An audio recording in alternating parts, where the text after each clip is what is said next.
अष्टावक्र गीता की सरल व्याख्या की इस नई श्रृंखला में हम चतुर्थ अध्याय के सार को प्रस्तुत करते हैं। मुनि अष्टावक्र राजा जनक को समझाते हैं कि हे जनक, जो कुछ भी दृष्टिगोचर है वह बदलेगा, केवल दृष्टा ही अपरिवर्तनीय है। जो दिख रहा है वह समय के साथ बदल जाएगा। शरीर, विचार, भावनाएं और संबंध सभी परिवर्तनशील हैं, पर जो देख रहा है वह चैतन्य साक्षी, वही तो शाश्वत है। साधक को बाहर नहीं, अपने भीतर उस अडोल दृष्टा को खोजना चाहिए। जो बदलता है वह तात्कालिक है, स्थायी नहीं है। जो केवल देखता है वह शुद्ध आत्मा है। आत्मा ही सच्चा साक्षी है, जो कभी बदलता ही नहीं। उसी में टिकना ही सच्चा ज्ञान है। आत्मा ही सबका मूल है। उसे जानकर सारे भेद मिट जाते हैं। जब दृष्टा में स्थित हो जाते हो तभी वास्तविक विश्राम मिलता है। बाहरी शांति कुछ समय तक ही टिकती है, पर हे जनक, जब तू अपनी दृष्टि को स्वयं पर केंद्रित करता है, केवल देखने वाला बनता है, तब मन स्थिर हो जाता है। यही वास्तविक विश्राम है, जहां कुछ करना नहीं, केवल होना होता है। जब मन रुक जाता है तब चित्त विश्राम में जाता है। बाह्य कार्यों से थकान होती है, पर भीतर की उपस्थिति विश्राम देती है। साक्षी भाव में रहना ही सच्ची विश्रांति है। यह मौन आनंदमय होता है। यह विश्राम परम आनंद की ओर द्वार खोल देता है। हे जनक, दृष्टा होना ही ध्यान की पराकाष्ठा है। ध्यान केवल आंख बंद करके बैठना नहीं, बल्कि अपने भीतर निरंतर जागरूकता बनाए रखना है। जब तू प्रत्येक स्थिति में केवल देखने वाला बन जाता है, न प्रतिक्रिया करता है, न प्रभावित होता है, तब तू ध्यान में स्थिर होता है। ध्यान किसी स्थिति का नाम नहीं है, बल्कि दृष्टा की निरंतरता है। जब तू भीतर सजग होता है तभी ध्यान घटित होता है। आंखें खुली हों या बंद, जागरूकता ही ध्यान है। यही आत्म साक्षात्कार की कुंजी है। ध्यान से ही अज्ञानता का अंधकार मिटता है। तटस्थ होकर दृष्टा बनना ही आत्मदर्शन की पहली सीढ़ी है जनक। संसार के रंगमंच पर नायक बनकर नहीं, दृष्टा बनकर बैठो। अपने ही मन, शरीर और घटनाओं को ऐसे देखो जैसे वो किसी और के साथ हो रही हों। यही दृष्टि आत्मा से पहचान की शुरुआत है। जनक, जब तू मन को देखता है तो मन से परे हो जाता है। देखना ही भिन्नता को जन्म देता है। दृष्टा बनते ही तू जानता है कि तू केवल शरीर नहीं है। यहीं से आत्मा की यात्रा शुरू होती है। यह दृष्टा ही ज्ञान का प्रारंभ है। दृष्टा की स्थिति में कोई द्वंद्व नहीं रहता। जहां तू करता है वहीं अच्छा बुरा, सही गलत, सुख दुख जैसे द्वंद्व आते हैं, पर जब तू केवल देखता है, न कुछ करता है न चाहता है, तब तो इन द्वंद्वों से ऊपर उठ जाता है। ये द्वंद्व तो मन की उपज है। साक्षी भाव द्वंद्वातीत होता है।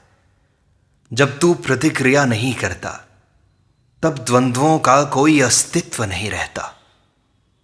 केवल दृष्टा रहकर तू इनसे मुक्त हो जाता है जनक। यही तो मुक्ति है। यह स्थिति तुझे आत्मिक समता की ओर ले जाती है। दृष्टा की दृष्टि अचूक और निरपेक्ष होती है। साधारण मन सब कुछ अपने संस्कारों से देखकर निर्णय करता है, पर जब तू साक्षी भाव में आता है तब तू वस्तुओं को वैसे ही देखता है जैसी वे हैं, बिना व्यक्तिगत रंग चढ़ाए। यही निर्विकल्प दृष्टि है। दृष्टा की दृष्टि दर्पण जैसी होती है, साफ, स्पष्ट, एकदम निष्पक्ष। वह बिना पसंद नापसंद के देखती है। यही तो सच्ची दृष्टि है जिसमें सत्य झलकता है। इससे आत्मा और जगत के भेद भी मिटने लगते हैं। जब तू साक्षी होता है तब संसार तुझ पर अधिकार नहीं रखता। संसार तेरे मन को खींचता है, इच्छाओं, भय और आसक्तियों से। पर जब तू साक्षी भाव में स्थित होता है तब ये सब तेरे ऊपर असर नहीं डाल सकते। तू मुक्त हो जाता है, चाहे शरीर संसार में ही हो। साक्षी बनते ही तू संसार से परे हो जाता है। फिर न भय रहता है न मोह। संसार अब तुझे बांध नहीं सकता। यही भीतर की स्वतंत्रता है। यही आत्म स्वराज्य है जहां आत्मा पूर्ण स्वतंत्र होती है। साक्षी बनकर तू मन की चंचलता को सहज ही देख सकता है। मन एक सरिता की तरह है जो निरंतर विचारों को बहा रहा है। पर जब तू किनारे बैठकर इस प्रवाह को देखता है बिना कूदे, तब तू जान जाता है कि तू मन नहीं है। मन देखे जाने की वस्तु है। तू विचारों का बहाव नहीं है जनक। तू वह है जो देख रहा है। मन की गतिविधियां तभी स्पष्ट होती हैं जब तू उनसे अलग होता है। यही देखना ध्यान है जनक। साक्षी बनते ही तू चित्त की गहराइयों को जानने लगता है। साक्षी बनते ही तू करुणा से भर उठता है। जब तू स्वयं को सबसे अलग देखता है तो अहंकार नहीं, करुणा आती है। तू देखता है कि सब मोह में है, दुख में है। तो उनके कर्मों पर नहीं, उनकी अज्ञानता पर सहानुभूति रखता है। यही तो सच्ची करुणा है। साक्षी भाव तुझे भीतर से कोमल और दयालु बना देता है। तू औरों की पीड़ा को समझने लगता है, निंदा नहीं करता। यही से समत्व का जन्म होता है। करुणा से ही प्रेम और सेवा की भावना उत्पन्न होती है। साक्षी भाव केवल आत्मा में ही स्थिर रह करके प्राप्त हो सकता है और उसमें केवल अभ्यास से ही स्थिर हुआ जा सकता है। यह स्थिति पढ़ने सुनने से नहीं आती, निरंतर आत्मनिरीक्षण और जागरूकता के अभ्यास से आती है। हर दिन हर परिस्थिति में जागना होता है। यही तो साधना है। साक्षी भाव कोई तात्कालिक अनुभूति नहीं, बल्कि साधना का फल है। जितना अभ्यास करोगे उतनी गहराई आएगी। धीरे धीरे यह स्वभाव बन जाता है। यही अभ्यास आत्मबोध को प्रकट करता है। यही मोक्ष की दिशा है। जनक, जब तू इस साक्षी भाव में, दृष्टा भाव में स्थित हो जाता है, तब न सुख में फंसता है न दुख में डूबता है। सुख आए तो वह उसे देखता है, दुख आए तो उसे भी देखता है। वह किसी से जुड़ता नहीं है। जुड़ाव होता है तो पकड़ बनती है और पकड़ से ही पीड़ा उपजती है।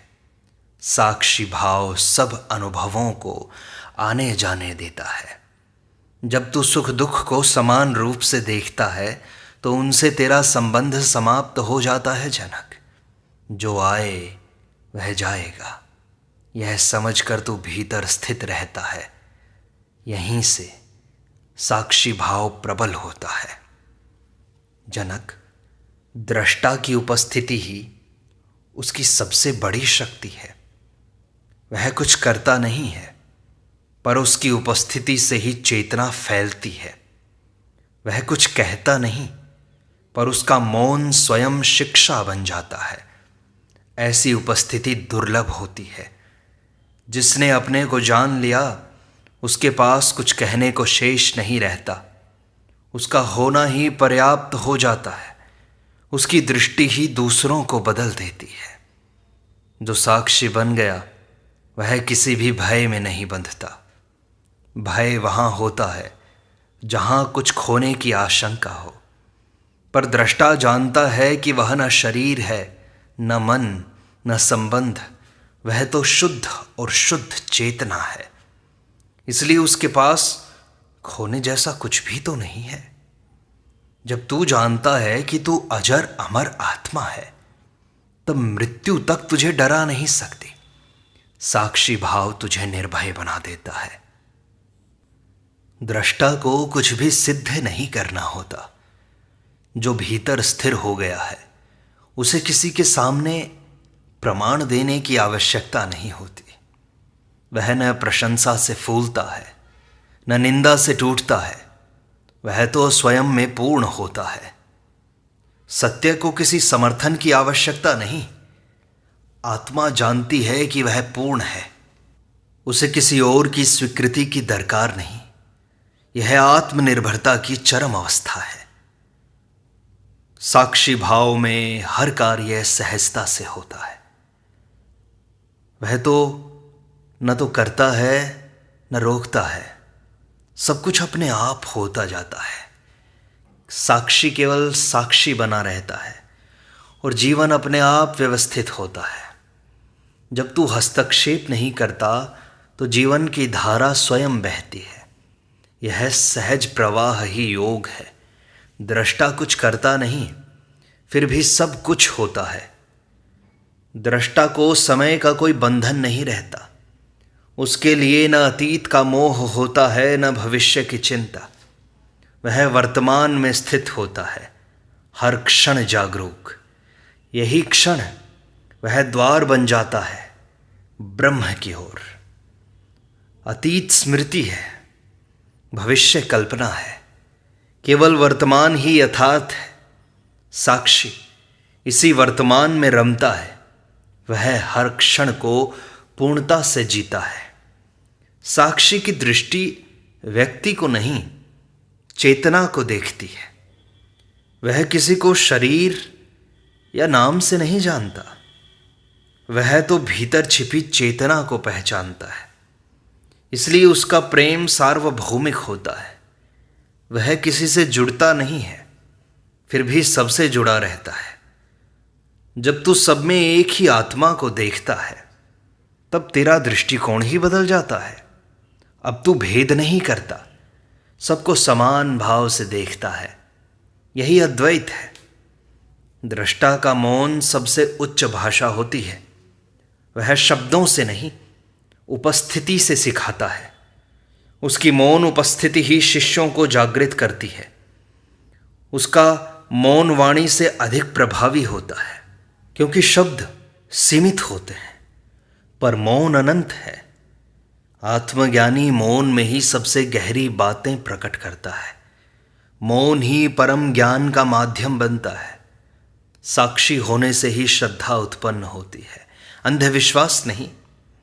श्रद्धा आंख मूंदकर मानना नहीं, बल्कि जागरूक होकर देखना है। जब तू भीतर से देखता है, तब तुझे सत्य का अनुभव होता है और वही श्रद्धा बनती है। अंधविश्वास तब होता है जब तू बिना देखे मानता है, पर साक्षी भाव अनुभव पर आधारित होता है। ऐसे श्रद्धा स्थायी होती है, उसे कोई हिला नहीं सकता।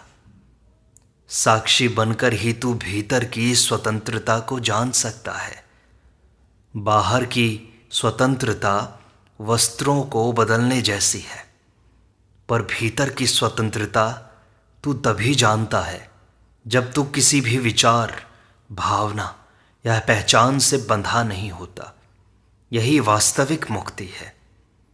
जब तू जानता है कि तू मन, विचार, शरीर नहीं, केवल देखने वाला है, तभी तू अपने भीतर के बंधनों को तोड़ता है। यही आत्म स्वतंत्रता है, मुक्ति का बीज। साक्षी भाव से व्यक्ति अपने अहंकार को पहचान लेता है। अहंकार तब तक छिपा रहता है जब तक हम उससे एकात्म होते हैं, पर जब हम उसे एक विषय की तरह देखने लगते हैं, तब उसका प्रभाव समाप्त होने लगता है। साक्षी भाव हमें प्रकाशित करता है। जनक, जब तू भीतर के मैं को भी देखता है, तब तू समझता है कि वह भी एक विचार ही तो है, तू उससे अलग है। यह समझ आत्मविकास की सबसे पहली सीढ़ी है। साक्षी बनते ही मन का स्वभाव शांत होने लगता है। मन हलचल करता है, तब उसे कोई पकड़ता है, लेकिन साक्षी उसे न पकड़ता है न रोकता है। जैसे ही पकड़ छूटती है, मन स्वभावतः शांत हो जाता है, क्योंकि मन को लड़कर नहीं जीता जा सकता, केवल देखकर जीता जाता है। जब तू बिना हस्तक्षेप के मन को देखता है, तो वह धीरे धीरे निस्तब्ध हो जाता है। यह साक्षी की ताकत है। साक्षी को संसार में कुछ भी पाने की भूख नहीं रहती। वह जानता है कि बाहर कुछ भी शाश्वत नहीं है, इसलिए उसकी खोज भीतर होती है, और भीतर उसे वही मिलता है जो उसे पूर्ण कर देता है, और वह है आत्मा। जब तू जान लेता है कि बाहर सब क्षणिक है, तभी तू भीतर की ओर मुड़ता है। साक्षी होने से तू जानता है कि परिपूर्णता केवल और केवल आत्मा में है, कहीं और नहीं है। साक्षी दृष्टा को न किसी से अपेक्षा होती है, न शिकायत होती है।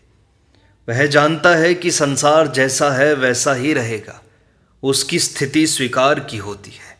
अपेक्षा और शिकायत केवल मन की उपज है, साक्षी की नहीं। साक्षी जीवन को जैसा है वैसा ही स्वीकार करता है, उसमें सुधार या अस्वीकार की प्रवृत्ति नहीं होती। यही सहजता उसे दुखों से परे रखती है। हे जनक, साक्षी भाव में साधक स्वयं को ब्रह्म अनुभव करता है। वह किसी पूजा, धारणा या साधना से नहीं, केवल देखने की शक्ति से ब्रह्म को पहचानता है, क्योंकि ब्रह्म बाहर नहीं, अपने ही स्वरूप में स्थित है।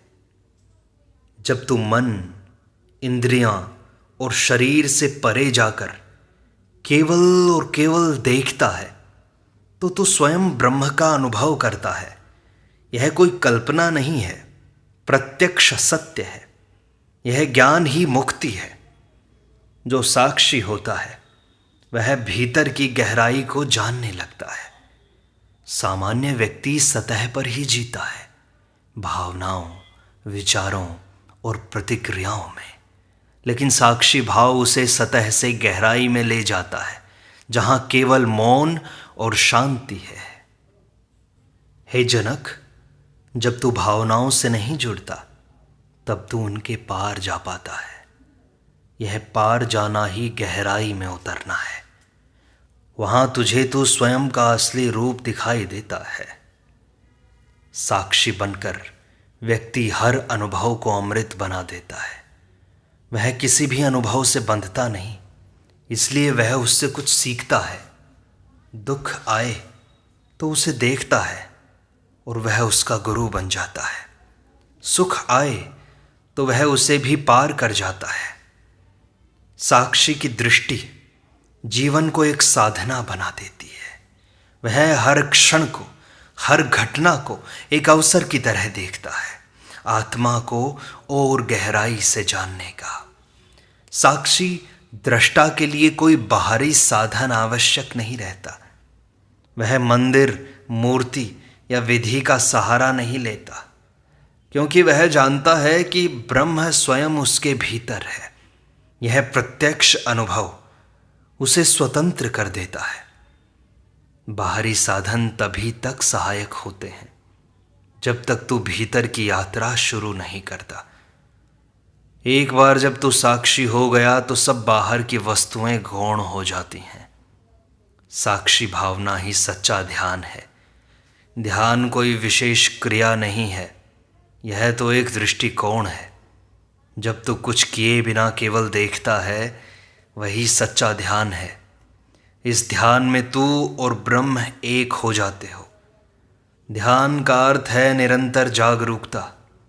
तू जहाँ भी हो, जैसा भी कर रहा हो, यदि तू देख रहा है तो तू ध्यानस्थ है।